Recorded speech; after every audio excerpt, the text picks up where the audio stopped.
திமுகக்கான நெருக்கடி நீங்க தானே தரீங்க. இல்ல இல்ல நாங்க அவங்க வந்தா நாங்க போயிருவோம். அது நெருக்கடி இல்ல, அது நெருக்கடி இல்ல. திமுகவுக்கே தெரியும் அவங்க வந்தாங்கன்னா அவங்க கிளைம் பண்ற பிஜேபி எதிர்ப்புன்றது சனாதன எதிர்ப்புன்றது அர்த்தமற்றதாயிடும்ன்றது திமுக தலைமைக்கே வந்து அது தெரியும். அதுல ஒண்ணும் மாற்றமே கிடையாது. பாலிடிக்ஸ்ல எந்த கட்சி வந்தாலும் அப்படி எடுத்துக்க முடியாது. அப்ப ஓட் பாலிடிக்ஸ்ல எந்த கட்சி வரணும்னா ஏன் பிஜேபியோட வந்து கூட்டணி பேசிட்டு போலாமே? ஏன் பேச மாட்டாங்க திமுக? கொள்கை அளவுல கோட்பாட்டு அளவுல வந்து எதிர்த்து நிக்கிறதுனால தானே பேசுறாங்க. சார் நீங்க ரொம்ப சிம்பிள். நான் வந்து இதை வந்து ஒரு ஒரு டிக்ளரேஷனா கூட சொல்றேன். தமிழ்நாட்டு அரசியல் களத்துல விடுதலை சிறுத்தைகள் கட்சி எடுக்கிற நிலைப்பாடு என்பது முழுக்க முழுக்க வந்து சனாதன சக்திகளை எதிர்த்து களமாடக்கூடிய நிலைப்பாடுன்றதுல வந்து ஒடுக்கப்பட்ட மக்களா இருந்தாலும் சரி, சிறுபான்மை மக்களா இருந்தாலும் சரி, ரொம்ப தெளிவா புரிஞ்சிட்டு இருக்காங்க, நம்புறாங்க.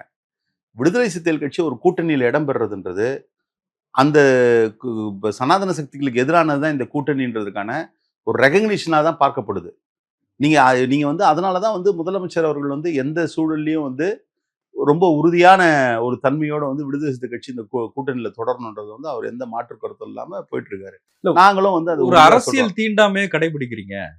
இதெல்லாம் டிஸ்கஸ் பண்ணியாச்சு சார். நான் தீண்டாம இல்லை சார், இது தீண்டாம இல்லை.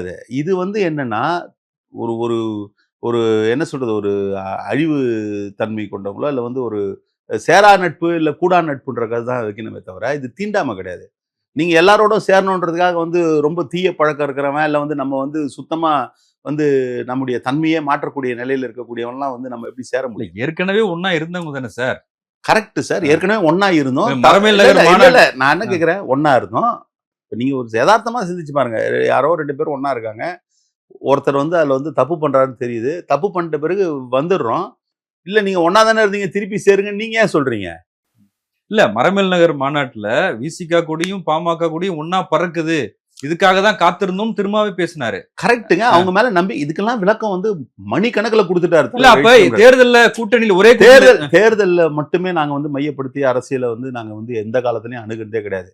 அவங்க வேணா அப்படி அணுகலாம் தேர்தலை. நாங்க வந்து தேர்தலை எந்த காலத்திலையும் அப்படி அணுகுன்னு தேர்தலை மையப்படுத்தி கட்சியுடைய நடவடிக்கையோ கட்சியினுடைய எந்த திசை வழி போகணுன்றதையோ நாங்க பத்தி கவலைப்பட்டதே இல்லை.